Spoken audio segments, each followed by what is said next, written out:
Que va a ser el estudio de esta tarde, gloria al Señor. Vamos a estar en el libro del Éxodo, ahí donde estamos, Éxodo, en el capítulo 36. Vamos a continuar allí donde nos quedamos. Alabado sea el nombre del Señor. Éxodo 36, vamos a leer desde el versículo 8 hasta el versículo 19 para comenzar. Éxodo 36, versículo 8 al 19. ¿Lo tenemos? Dice la Biblia, para la gloria del Padre y del Hijo y del Espíritu Santo.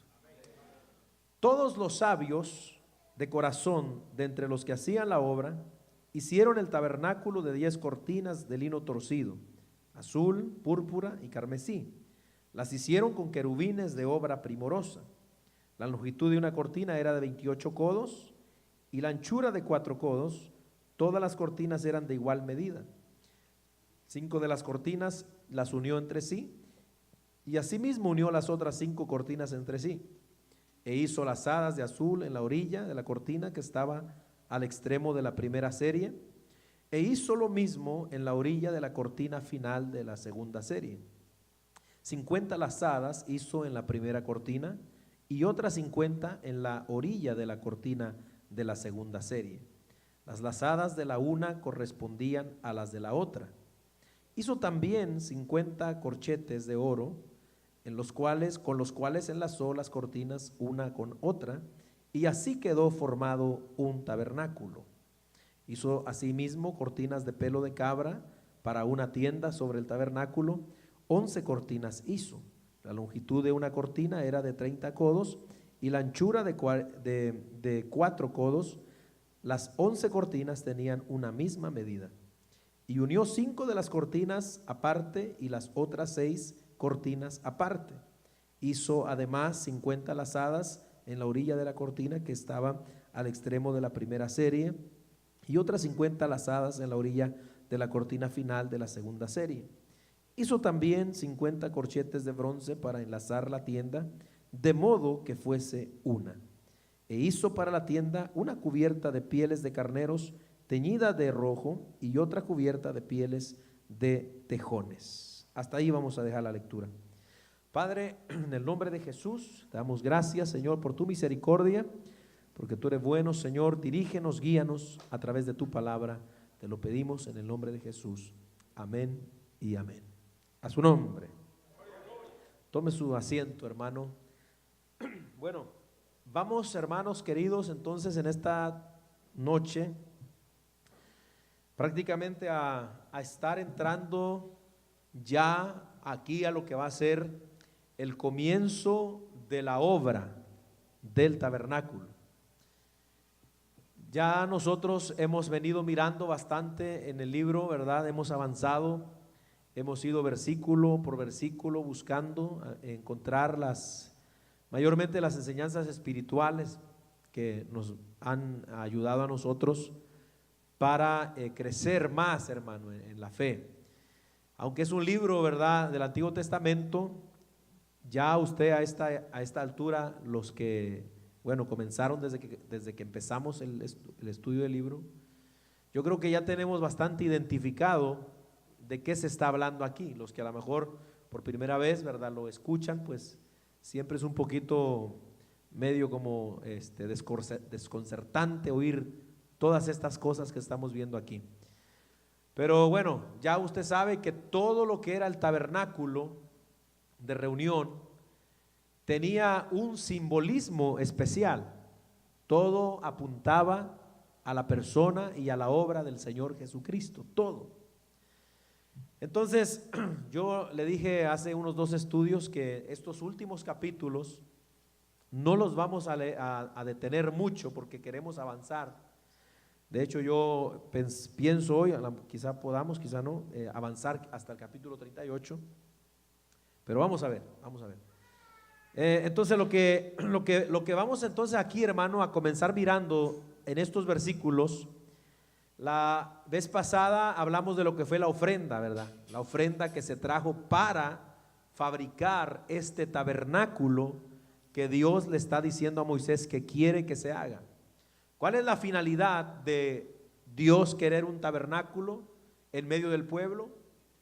Amén. La finalidad es que Dios siempre ha querido estar en medio de su pueblo y tener comunión con su pueblo. Entonces, y aquí, hermano, todos los capítulos anteriores habíamos visto los detalles, ¿verdad? Los mandamientos, las órdenes de Dios, así quiero que se haga el asunto. Pero como todo mandamiento, hermano, que Dios da a su pueblo, tiene que llegar el momento en que hay que cumplirlo. Y prácticamente aquí esto que estamos hoy comenzando a estudiar es el cumplimiento ya de la obra que el Señor quiere que se haga.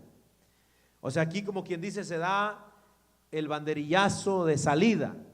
Ok, vamos a comenzar a hacer la obra. Usted va a encontrar aquí, porque todos estos capítulos que siguen, usted va a identificar rápidamente que es como una repetición de lo que ya vimos. Por eso que no vamos a detenernos. No le miento, cuando estaba preparando esto me he sentido tentado a volver a repasar despacito todavía, pero nos tardaríamos, yo creo que quizá otros 5 meses más, hermano. Ya le dije, si usted quiere, ¿cuántos tienen teléfono inteligente aquí? Si usted quiere aprender y recordar exactamente de qué se trata todo esto, puede ir entonces a buscar los estudios que están ahí en nuestra página del Facebook o en nuestra página de la iglesia, del YouTube de la iglesia. Busque allí, ahí va a encontrar todos esos estudios detenidamente, si quiere volverlos a repasar. Amén. Entonces aquí comienza, hermano, ya como quien dice, vamos a poner manos a la obra, dice Dios. Dicen los que van a trabajar, gloria al Señor. Pero antes de entrar aquí, hermano, lo que nosotros debemos recordar es que Dios le había dicho a Moisés que él quería que este tabernáculo se hiciera conforme al modelo que Dios le había mostrado. Amén. ¿Usted se acuerda? Esto ya lo vimos en el libro aquí mismo, Éxodo 25, versículo 40, Éxodo 26, versículo 30. Ahí deja claramente Dios establecido que este tabernáculo lo quería y se lo repitió a Moisés conforme al modelo que yo te enseñé. O sea que Moisés, Dios le dio una visión celestial donde Moisés pudo ver el tabernáculo del cielo. Porque no se le olvide que este tabernáculo que van a hacer ellos aquí, que están comenzando ya, es uno que está arriba en el cielo, hermano. O sea, no es cualquier cosa, es un modelo, una réplica exacta de lo que hay arriba en el cielo. Por eso Dios le dijo, mira, ten cuidado que lo hagas como yo te lo mostré. Qué importante, hermano, es obedecer las instrucciones tal y como Dios nos las da, ¿verdad? Amén. Pero ¿dónde está eso? Bueno, en el libro de los Hebreos, capítulo 8, versículo del 1 al 5, la Biblia nos dice, amén, acerca de este tabernáculo que Moisés hizo en el desierto. Era una réplica del santuario celestial. O sea que cuando nosotros lleguemos al cielo, allá en el cielo va a haber un arca, allá en el cielo va a haber un altar del incienso, allá en el cielo va a haber un candelabro, allá en el cielo va a haber, hermano, amén, todo esto que nosotros hemos estado mirando aquí con detalle. Gloria al Señor.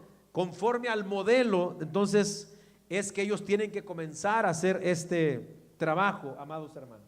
Bueno, ¿por qué Dios se lo recalcó una y otra vez? Porque una de las pruebas, hermano, de que hay un genuino amor por Dios y por su obra, es que nosotros hagamos las cosas tal y como Dios nos las pide. Hacer las cosas a nuestra manera nunca ha sido agradable para Dios, nunca. Entonces, como Dios las pide, ¿qué dice la Biblia en San Juan 14:15? ¿Qué dice? Si me amáis, ustedes vinieron mudos hoy, hermano. ¿Qué dice? Si me amáis, no es que yo tengo que regañarlo a ustedes todos los martes. No, hombre, amén. Despiértese, gloria al Señor. Entonces mire, ok, esto que yo leí aquí, estos versículos nos hablan de las cortinas del tabernáculo, de lo que es desde el versículo 8 al 19. No me voy a detener, por supuesto, en todos los versículos, solo voy a hablar algunas cositas, hermano, para que no se nos olvide. Esto ya lo vimos en el libro del Éxodo, capítulo 26, del 1 al 6, ya lo miramos con lujo de detalle.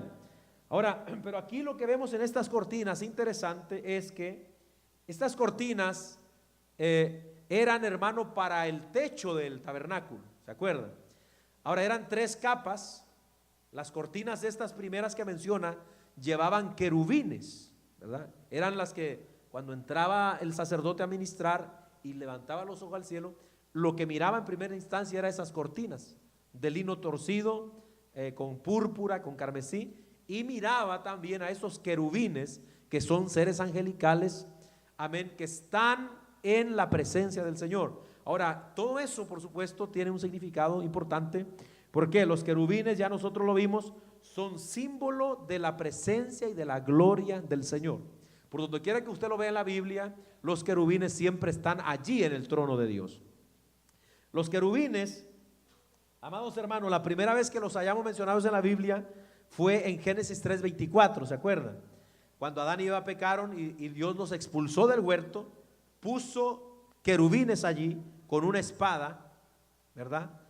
Revolviéndose para que no pudieran entrar, hermano. Pero ahora aquí en el tabernáculo están los querubines porque Dios está queriendo otra vez acercándose al hombre. Gloria al nombre del Señor. Entonces por eso es que vemos querubines allí. Ahora otra característica de estas cortinas era que eran de lino fino. El lino fino, les recuerdo rapidito, lo que vimos en la Biblia es que representa la justicia pura y santa del Señor Jesucristo, y a la vez también representa las acciones justas que nosotros los creyentes, por medio de esa justicia de Cristo, reflejamos. Pero mayormente, amén, por supuesto, refleja la santidad y la justicia de Cristo. ¿Por qué decimos eso? Bueno, eso lo vemos en el libro de Apocalipsis, capítulo 19, versículo 8. Amén. El lino fino, la novia del Cordero, dice que se le concedió que se vistiera ¿de qué? De lino fino. Y ahí explica el Espíritu Santo, el lino fino, que son las acciones justas de los santos. Entonces esto estaba en las cortinas y todo esto, ¿verdad?, lo representaba. Ahora las cortinas eran de pieles de cabra, todo eso vimos el significado. Una capa, la segunda, la otra capa era también de cubierta de pieles de carnero teñidas de rojo, ya lo leímos, amén. Y por último era una cubierta de pelo de tejón. Qué raro, ¿verdad? Pero fíjese que esta palabra tejón en la mayoría de las traducciones de la Biblia, amén, es traducida como pieles de delfín, pieles de delfín. Y bueno, es entendible, ¿verdad?, que eso estaba en la última capa del tabernáculo. ¿Para qué? Pues por supuesto también para que no entrara lo que era la humedad, la lluvia. Entonces bien interesante mirar todo eso, hermano. Ya como dije, no me voy a detener, pero eso ya lo explicamos claramente. Desde el versículo 8 al 19, entonces nos habla, empezaron a hacer las cortinas. Usted va a ver que el lenguaje aquí es diferente. En los capítulos donde vimos primero, amén, cuando dijimos hablar de las cortinas, era diciendo Dios van a hacer, harán las cortinas. Pero aquí el lenguaje ahora es presente, pasado. Hicieron las cortinas. ¿Por qué? Porque ya están entonces poniendo manos a la obra. Gloria al nombre del Señor. Eso es lo primero que vemos en estos versículos. Ahora vamos a leer más, hermanos, en el capítulo, aquí mismo, en el verso 20, donde nos quedamos, hasta el versículo 34. Gloria al Señor. Vamos a leer mucho hoy, hermano. ¿Lo tiene ahí? Verso 20. Además hizo para el tabernáculo las tablas de madera de acacia derechas. La longitud de cada tabla era de 10 codos y de codo y medio la anchura. Acuérdense, un codo más o menos son 45 centímetros para que se acuerden. Cada tabla tenía 2 espigas para unirlas una con la otra. Así hizo todas las tablas del tabernáculo. Hizo pues las tablas para el tabernáculo, 20 tablas del lado del sur al mediodía. Hizo también 40 basas de plata debajo de las 20 tablas, 2 basas debajo de una tabla para sus 2 espigas y 2 basas debajo de otra tabla para sus 2 espigas. Y para el otro lado del tabernáculo, al lado norte, hizo otras 20 tablas, con sus 40 basas de plata, 2 basas o bases, diríamos hoy, debajo de una tabla y 2 basas debajo de la otra tabla. Y para el lado occidental del tabernáculo hizo 6 tablas. Para las esquinas del tabernáculo, en los 2 lados, hizo 2 tablas, las cuales se unían desde abajo y por arriba se ajustaban con un gozne hacia. Así hizo a la una y a la otra en las 2 esquinas. Eran pues 8 tablas y sus basas de plata 16, 2 basas debajo de cada tabla. Hizo también las barras de madera de acacia, 5 para las tablas de un lado del tabernáculo, 5 barras para las tablas del otro lado del tabernáculo y 5 barras para las tablas del lado posterior del tabernáculo hacia el occidente. E hizo que la barra que de en medio pasase por en medio de las tablas de un extremo al otro, y cubrió de oro las tablas e hizo de oro los anillos de ellas por donde pasasen las barras. Cubrió también de oro las barras. Amén. Hasta ahí. Entonces, aquí, ¿qué es lo que vemos en estos versículos? ¿Ya identificó qué vimos? Las tablas. Ahora, ¿qué eran las tablas del tabernáculo? Se puede decir que era el armazón del tabernáculo. Acuérdese, ¿de qué eran las tablas? De madera de acacia. ¿De qué estaban recubiertas? De oro, al igual que los altares que vamos a ver adelante también. Ahora, ya nosotros no nos vamos a detener, pero usted, para que no se le olvide, la madera de acacia, que era una madera considerada incorruptible, representa algo. ¿Se acuerda qué era? Que resalga, si sabe, pero que resalga. La humanidad de Cristo incorruptible. Amén. Y el oro, ¿qué representa? La divinidad. Amén. De Cristo. O sea, ¿qué representa entonces la madera de acacia junto con el oro? Lo que nos representa es la doble naturaleza de Cristo. Cristo, cuando vino a esta tierra, era 100% Dios, 100% hombre. Un misterio para mucha gente. Hoy día usted le dice esto a los testigos de Jehová, nos dicen que estamos locos. A los musulmanes estamos locos. Pero la Biblia dice en 1 Timoteo capítulo 3 verso 16, indiscutiblemente grande es el misterio de la piedad. Es un misterio, pero no es algo que está escondido porque ya Dios nos lo reveló. ¿Cuál es ese misterio? Dios se hizo carne. Amén. Entonces, pero eso nos habla de la doble naturaleza. Ahora, las tablas también, hermanos, si usted lee aquí, nos dice que eran tablas como derechas, ¿verdad? Porque nos está hablando de lo que es, hermano, la incorruptibilidad de la persona de nuestro Señor Jesucristo. Amén. Ahora, estas tablas prácticamente era lo que sostenían todo el tabernáculo. Sostenían las cortinas, las tablas era el armazón, digamos el fundamento. Yo no sé si usted todavía tenga ahí en su Biblia los dibujos que le dimos o las copias que le dimos para que usted los checara y mirara, pero esas tablas estaban pegadas la una con la otra. Abajo de esas tablas estaban unas bases de plata. O sea que esas tablas no tocaban la arena del desierto, sino que lo que tocaba la arena eran las basas de plata. La plata simboliza en la Biblia, ¿alguien se acuerda? Redención. Amén. Cuando la gente en Israel redimía, hacía redención por animales o cuando había que pagar por los hijos primogénitos, lo hacían con plata. Amén. Entonces, estas tablas, hermano, lo que nos están hablando en primera instancia es que Cristo es el que sostiene toda la obra de Dios. Cristo. Cuando usted lee la Biblia en Efesios capítulo 2, verso 20, ¿qué dice la Biblia? ¿Dónde está fundamentada la iglesia? En los apóstoles y profetas, siendo la principal piedra del ángulo, ¿quién? Jesucristo mismo.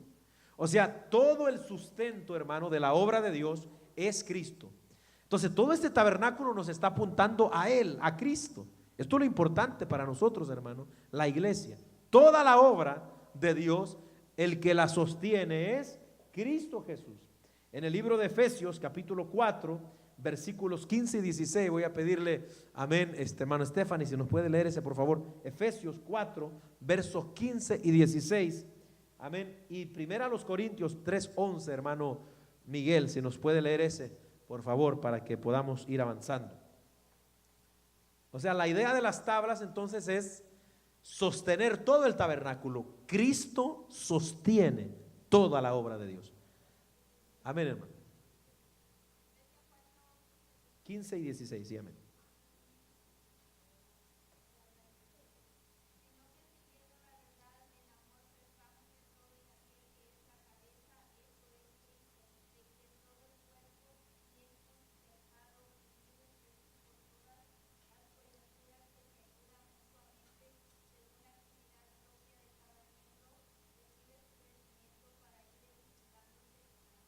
Amén. Ahí está hablando de Cristo como el que va sosteniendo todo. Y en Cristo nosotros también vamos uniéndonos. Así como esas tablas estaban unidas sosteniendo todo, en Cristo es que se sostiene todo. Todo lo de la iglesia, lo de la obra del Señor. Amén.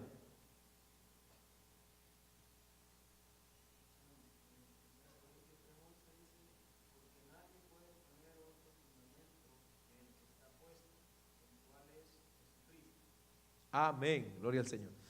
O sea, lo que nos queda claro, que a qué apuntaban las tablas derechas, vestidas con oro, de madera, de acacia, amén, de la persona de Cristo, sosteniendo todo lo que era la estructura del tabernáculo. Cristo es el fundamento. Si una iglesia no está fundada en Cristo, hermano, no puede estar firme. Va a tambalearse cuando haya que presentarse delante de Dios. ¿Por qué? Toda la iglesia, el fundamento es Cristo. Cualquier religión que venga a decir que es de parte de Dios, pero que su base, su fundamento, su piedra principal no es Jesucristo, no es de Dios, hermano. ¿Se da cuenta entonces la importancia de conocer el significado de esto? Ahora, las basas o las bases de plata donde se sentaban las tablas, era la que tocaba el suelo arenoso. Ello nos habla de redención. Ahora, ¿en qué parte de Cristo se sostiene toda la obra de Dios? ¿En qué trabajo de Él, digámoslo así, es que se sostiene, hermano, toda lo maravilloso que Dios vino a hacer aquí al venir a morir por nuestros pecados? ¿En dónde? En precisamente la obra de redención. Amén. ¿Qué es lo que verdaderamente es importante, hermano, aquí de nosotros comprender para salvar nuestras almas? Que Cristo haya venido, eso es importante. Pero ¿qué es lo que en realidad da salvación a las almas? La muerte de Cristo por nuestros pecados. Por eso es que el Señor se aseguró de que se celebrara la cena del Señor, hermano, constantemente, ¿verdad? Recuérdense, es en memoria de mí. ¿Por qué? Así anuncian mi muerte y mi venida hasta que yo venga. ¿Qué es? Jesús entonces se preocupó más de que la gente se acordara de su muerte que de su nacimiento incluso, hermano. ¿Se da cuenta? Entonces eso es algo bien importante. En Hebreos capítulo 9, versículo 12, la Biblia nos dice que Cristo por medio de su muerte trajo eterna redención. Alabado el nombre del Señor. ¿Se da cuenta entonces? Todo lo del tabernáculo es sostenido por Cristo en la obra de su redención. Esto es lo que simbolizan las tablas, amén, que formaban la armazón del tabernáculo. Alabado sea el nombre del Señor para siempre. Bueno, seguimos, hermano, porque esto a veces se emociona mucho uno y no quiere avanzar, ¿verdad? Pero vamos a tratar de avanzar. Verso 35 a el 38. Seguimos leyendo. Hizo asimismo el velo de azul, púrpura, carmesí y lino torcido. Lo hizo con querubines. Ahí volvemos a ver los querubines nuevamente, de obra primorosa. Y para él hizo 4 columnas de madera de acacia y las cubrió de oro, y sus capiteles eran de oro, y fundió para ellas 4 basas de plata. Hizo también el velo para la puerta del tabernáculo de azul, púrpura, carmesí y lino torcido, obra de recamador, es decir, de perfecto artesano, de perfecto hacedor. Y sus 5 columnas con sus capiteles, y cubrió de oro los capiteles y las molduras, e hizo de bronce sus 5 basas. Amén. ¿Qué nos dice aquí entonces? Amén. Nos habla, los versículos del 35 al 38, nos habla de el velo para dividir el lugar santo del lugar santísimo. Amén. Si usted tiene su dibujito, su hojita ahí, puede consultarla para que más o menos se ubique bien. Y también nos habla del velo de la puerta del tabernáculo. Acuérdense, prácticamente había 3 velos en el tabernáculo. Así rapidito, ¿cuál? La puerta de la entrada en el atrio que vamos a ver adelante, ahí estaba uno. La puerta de la entrada del santuario, ahí estaba otro velo. Y la puerta, por decirlo así, para entrar al lugar santísimo, que era otro velo. Entonces estos velos estaban hechos de estos telas, púrpura, azul, carmesí. Ya nosotros vimos todo el significado de ellas. Amén. Entonces, pero lo que quiero nada más traer a memoria aquí, hermano, es que este velo principalmente nos recuerda eso que hacía separación entre Dios y los hombres, ¿verdad? O sea, ¿quién es el que podía entrar del otro lado del velo, detrás del velo? ¿Quién era el único que podía entrar? ¿Se acuerdan? El sumo sacerdote, una vez al año, solo él. De ahí en fuera los sacerdotes no podían, solo el sumo sacerdote. Hacía una separación.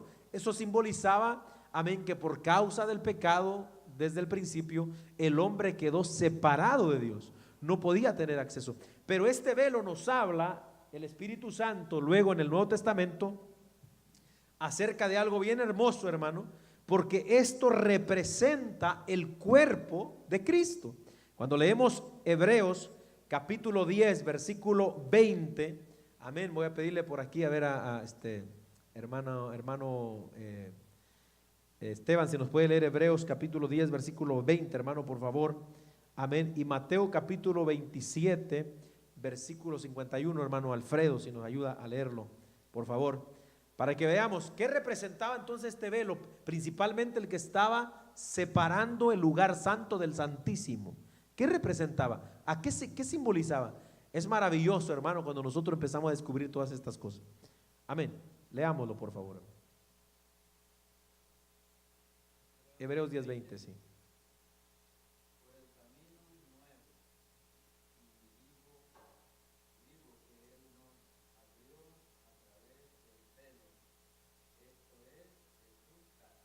Amén.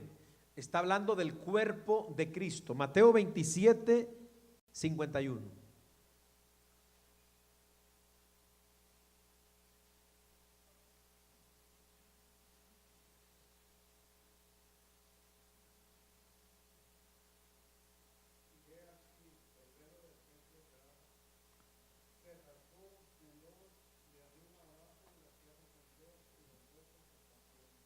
Amén. ¿De cuál velo está hablando? De este que estamos hablando aquí en el Éxodo. Amén. Ahora, note eso. ¿Qué simbolizaba que el velo se abrió? ¿Qué simbolizaba? Ya no lo explicó Hebreos. La Biblia se explica con la misma Biblia. ¿Qué significaba entonces que el velo se haya rasgado?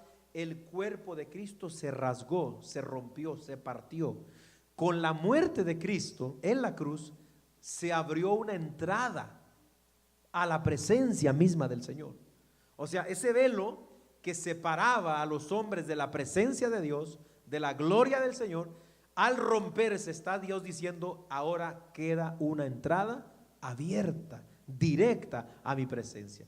Ya no necesitamos de un sacerdote hoy día para entrar a la presencia de Dios. Por eso es que el sistema católico, hermano, está obsoleto, no sirve de ir a confesarse con un sacerdote para que el sacerdote lo lleve con Dios y un santo aquí y allá. No, hermano, todo creyente que tiene la fe puesta en el Señor puede orar y dirigirse directamente a la presencia del Dios Todopoderoso. ¿No le da gusto eso, hermano? Entonces, esto es lo que simbolizaba el velo, ¿verdad? El cuerpo de Cristo partido que nos da acceso a la presencia del Señor. Entramos al capítulo 37, hermanos.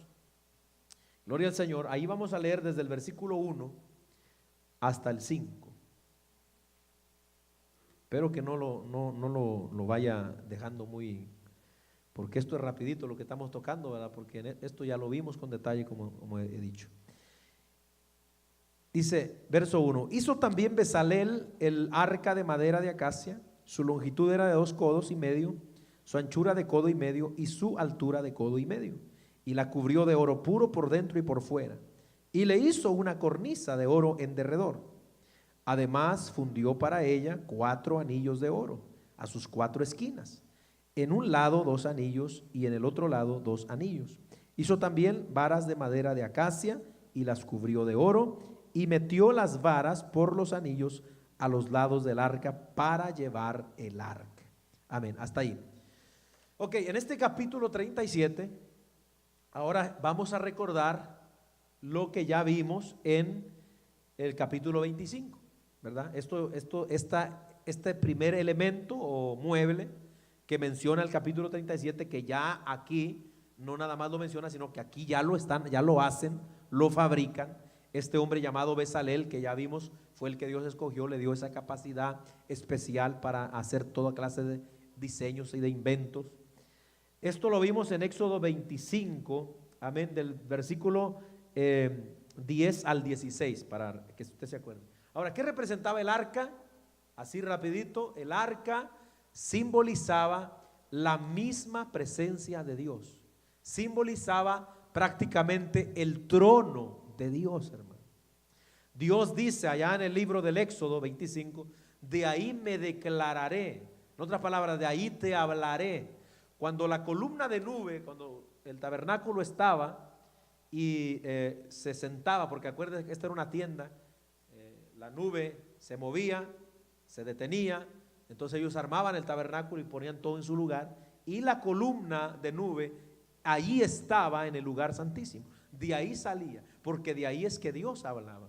De ahí, entonces haga de cuenta que esto era como el trono de Dios, representaba el trono mismo del Señor, la misma presencia del Señor.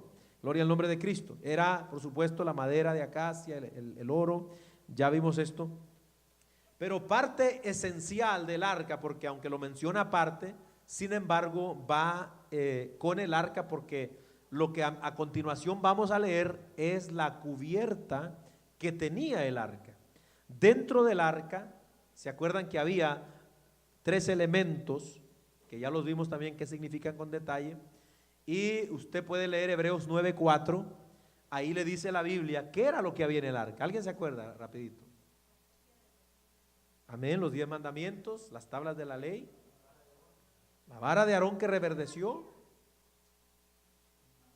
y una urna con el maná que comieron por 40 años en el desierto. Eso era lo que había dentro del arca. Todo eso tiene su significado, que ya lo vimos con detalle también. Pero lo que quiero detenerme un poquito más es en el propiciatorio. Vamos a leer versículos 6 al 9 para que usted vea esto.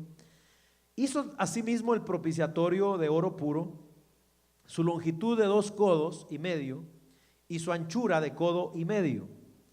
Hizo también los 2 querubines de oro labrados a martillo en los 2 extremos del propiciatorio. Un querubín a un extremo y otro querubín al otro extremo. De una pieza con el propiciatorio hizo los querubines a sus 2 extremos. Y los querubines extendían sus alas por encima, cubriendo con sus alas el propiciatorio. Y sus rostros, el uno enfrente del otro, miraban hacia el propiciatorio. Amén. Ahora, esta parte, hermano, del arca, ya dijimos entonces, el arca es un cajón. La tapa del arca se llama propiciatorio. Esta se puede decir que era la parte, hermano, más importante. Todo era importante, pero en este sentido digamos que era más importante. Sí, hermano.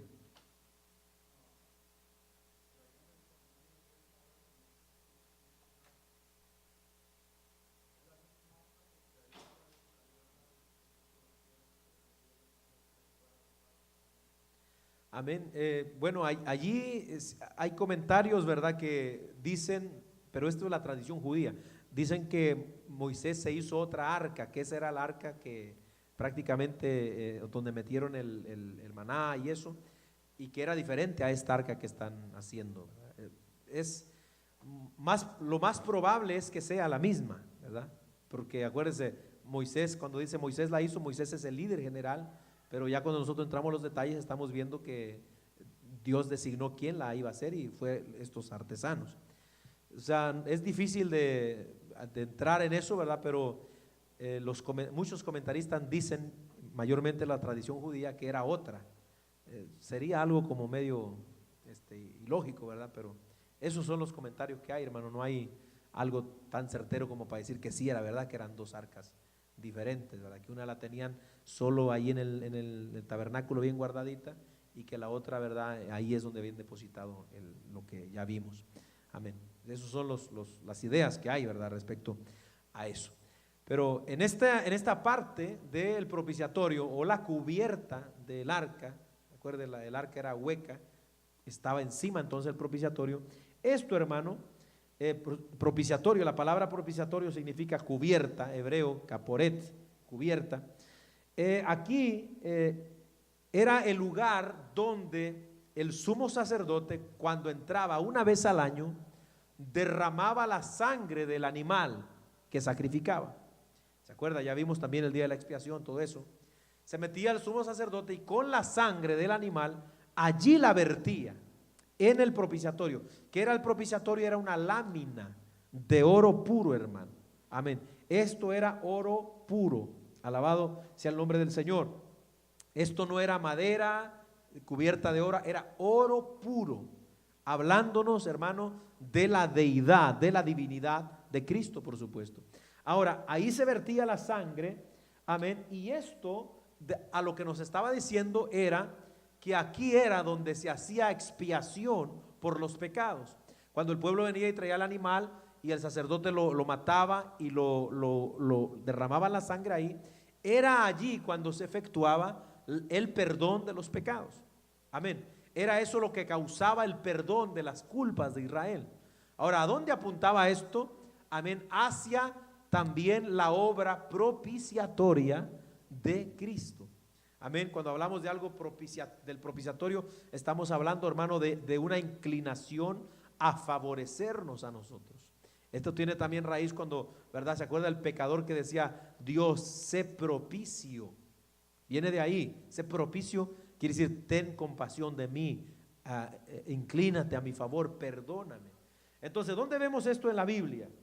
En el libro de Romanos, capítulo 3, versículo 25.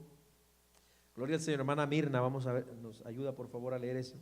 Y también primero de Juan, capítulo 2 y versículo 2. Hermano José Catalino, por favor, si nos ayuda a leer. Amén. Y también Juan 1:9. Ese no lo vamos a leer porque es lo mismo que dice Juan. Juan 4:10. Romanos 3:25, ¿lo tiene, hermano? Sí, 3:25.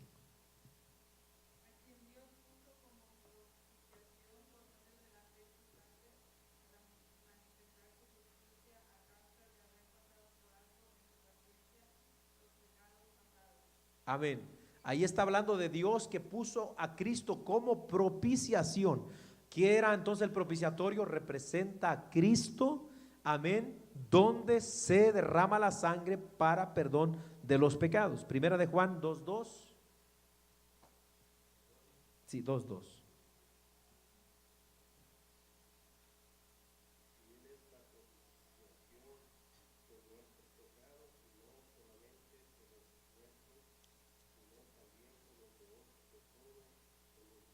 Amén. Ahí vuelve a mencionarnos la Biblia a Cristo como la propiciación por los pecados ¿de quién? De todo el mundo. O sea que las doctrinas que dicen que Cristo vino a morir por unos cuantos son erróneas, son falsas. La doctrina de que unos nacieron para salvarse y otros para perderse es falsa, es diabólica, hermano, y está dañando mucho a la iglesia en el día de hoy. Eso se llama calvinismo. La Biblia dice que la propiciación de Cristo, el perdón de los pecados de Cristo fue, amén, para todo el mundo, todo aquel que crea en Cristo, amén, y que crea en esa sangre derramada, en ese propiciatorio divino, amén, es limpiada de sus pecados. Hebreos 9:22 dice que sin derramamiento de sangre no hay perdón de pecados. Por eso es que es bien importante esta parte del arca. Allí era donde se efectuaba el perdón. ¿Dónde se efectúa el perdón ahora? En Cristo. Él es el propiciatorio. A Él apuntaba el propiciatorio, amados hermanos. A su nombre sea la gloria para siempre. Ok, vamos a seguir leyendo, hermano. Versículo 10, vamos a ver otro elemento u otro mueble del tabernáculo. Dice verso 10 al 16: hizo también la mesa de madera de acacia, su longitud de 2 codos, su anchura de 1 codo y de codo y medio su altura. Recuérdese, 1 codo 45 centímetros más o menos. Y la cubrió de oro puro y le hizo una cornisa de oro alrededor. Le hizo también una moldura de 1 palmo menor de anchura alrededor, e hizo en derredor de la moldura una cornisa de oro. Le hizo asimismo de fundición 4 anillos de oro y los puso a las 4 esquinas que correspondían a las 4 patas de ella. Debajo de la moldura estaban los anillos por los cuales se metían las varas para llevar la mesa. E hizo las varas de madera de acacia para llevar la mesa y las cubrió de oro. También hizo los utensilios que habían de estar sobre la mesa, sus platos, sus cucharas, sus cubiertos y sus tazones, con que se había de libar de oro fino. Amén. Hasta ahí vamos a dejarle ahí. Ahora, ¿qué nos habla estos versículos? Nos habla de una mesa dentro del tabernáculo, dentro del santuario. Ahora, esto lo vimos ya en Éxodo 25, del verso 31 al 40, eso ya lo vimos, también con detalle, perdón, verso 23 al 30. Ahora, ¿qué significaba la mesa? Ya los materiales, igual oro, madera, ya sabemos qué es. Ahora, ¿se acuerda que para qué era la mesa? Esta mesa no es que iba a estar ahí para adornar nada más el tabernáculo. Esta mesa tenía algo encima de ella. ¿Quién se acuerda? Tenía 12 panes llamados los panes de la proposición, o como significa en hebreo, panes del rostro o de la presencia de Dios.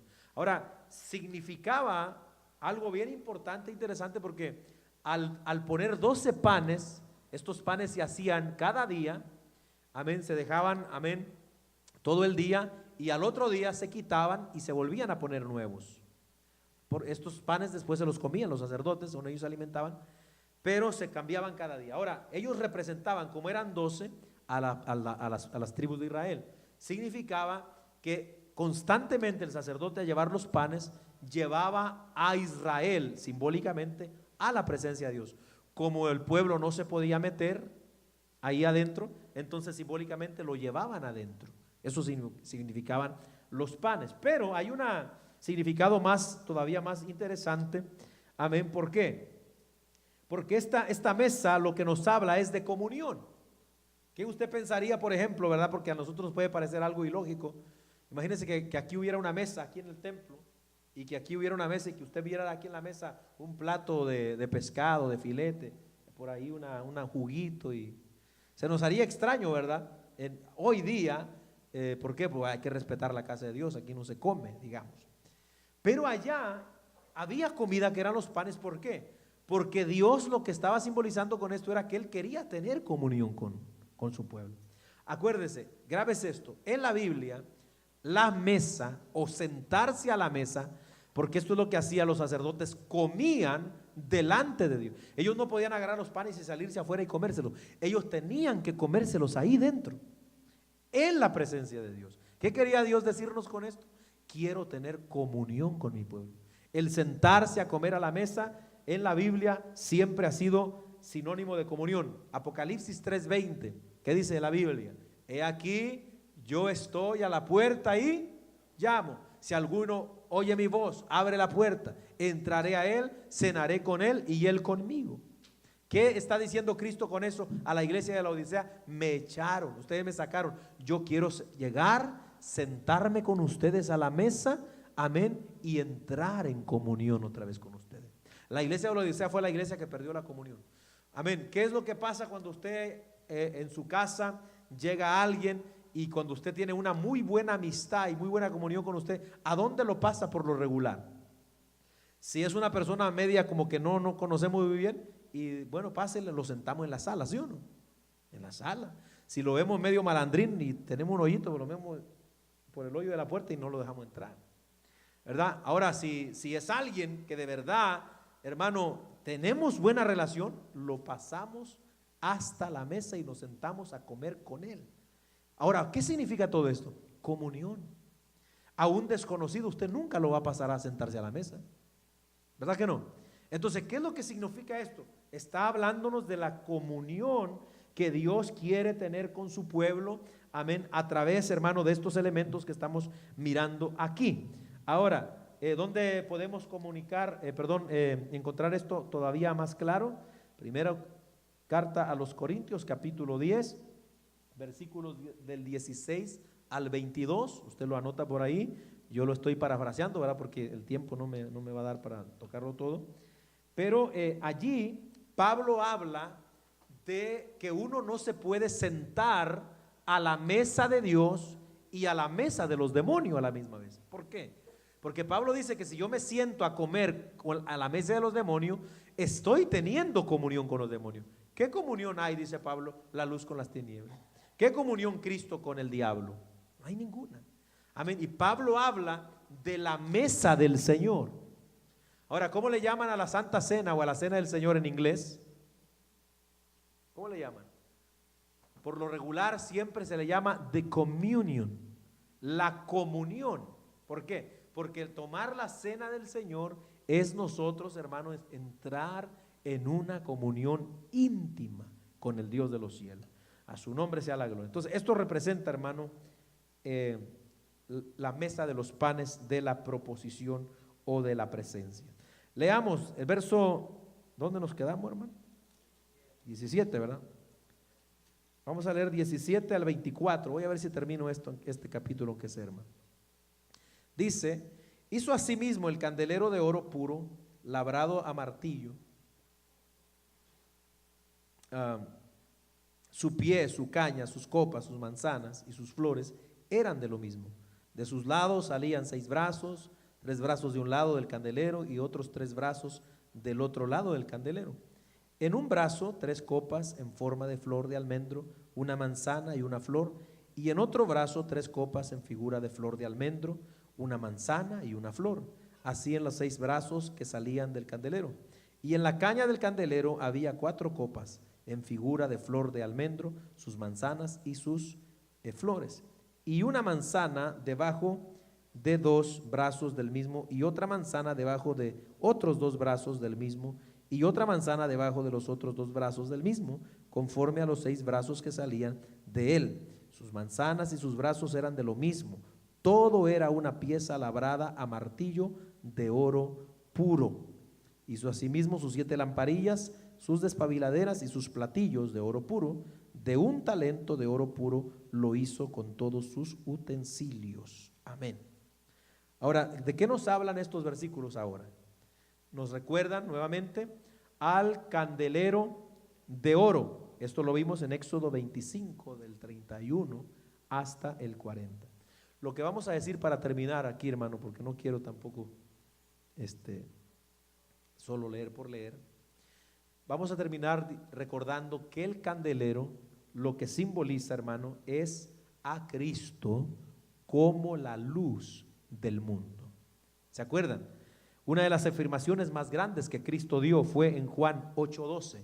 Dijo él: yo soy la luz del mundo. El que me sigue no andará en tinieblas. Ahora, chéquese esto, nótese esto. El tabernáculo no tenía ninguna luz excepto por esta. Ahora, si dentro del lugar santísimo, amados hermanos, no había ninguna luz, candelero, como estamos hablando, estaba, ¿verdad? A la parte, digamos, si usted está mirándome para acá, estaba de qué lado, amén, pero estaba en el lugar santo. Del otro lado estaba el lugar santísimo donde estaba el arca, ahí estaba, amén, no había ninguna luz. Podríamos pensar que estaba completamente oscuro, pero no. ¿Por qué? Porque ahí estaba la gloria de Dios. Ahí lo que alumbraba era la gloria de Dios. No entraba ninguna luz natural al tabernáculo, nada, hermano. Todas las cubiertas impedían que la luz natural entrara. Lo que resplandecía dentro del tabernáculo era la luz de la gloria de Dios. Ahora, este tabernáculo, este candelero, lo que nos habla entonces es de Cristo como la luz del mundo que alumbra las tinieblas. También lo vemos en Juan 1:9, aquella luz verdadera que alumbra a todo hombre venía a este mundo. Amén. Entonces, ¿de qué nos habla, hermano, este candelero? De Cristo. Gloria al Señor. Él es el único que puede disipar las tinieblas. Amén. La luz de Cristo, cuando llega al corazón de nosotros, cuando llega al corazón de la humanidad, se van las tinieblas, se va la oscuridad, se va el pecado. Amén. ¿Por qué? Porque la luz de Cristo lo alumbra todo. Y ahí mismo en Mateo capítulo 5, en el Sermón del Monte, el Señor le dijo a la iglesia, a los discípulos, amén, vosotros sois la luz del mundo también. Ahora, a diferencia de Cristo, ¿verdad? Nosotros no tenemos luz propia. La luz que nosotros tenemos es la que Cristo nos ha dado a nosotros. La iglesia, hermanos, somos, digamos, haga de cuenta así. Cristo es el sol, porque la Biblia dice que Él es el sol de justicia, Malaquías capítulo 3. Él es el sol de justicia. Nosotros seríamos, hermano, como dice Cantares, capítulo 4, si no me falla la computadora, donde dice que la iglesia es, hermano, hermosa y esclarecida como la luna, ¿verdad? O sea, la amada del Señor, esclarecida como la luna. Cristo es el sol de justicia, nosotros esclarecida, hermosa como la luna, la iglesia. La luna tiene luz propia o no. Hasta científico vamos a salir de aquí nosotros. No. ¿Por qué brilla la luna? Por la luz del sol. Entonces, de igual manera, la luz de Cristo hace que nosotros también brillemos y alumbremos en las tinieblas de este mundo. Eso es lo que simboliza entonces el candelabro de oro, hermano. Ahí le vamos a dejar para continuar el próximo martes con la ayuda del Señor, ¿verdad? Vamos a estar ya pronto terminando. Ya estoy pidiéndole a Dios, ¿verdad? Para que ver los estudios que vamos a continuar después. Pero tampoco quiero terminar así, hermano, sino que usted se recuerde, porque yo creo que ya tenemos más de un año que vimos esto, hermano. Y si así como yo me estoy dando cuenta de la memoria que usted tiene, yo creo que estoy haciendo bien en recordarle mejor, hermano. Hay que comer más zanahoria, o no. ¿Qué es? Pescado. Sí, pescado. Pongámonos de pie, hermano. Gloria al Señor. Démosle gracias a Dios en esta hora. Padre, te damos gracias en el nombre de Jesús por tu misericordia. Muchas gracias, Señor, porque nos has hablado a través de tu palabra.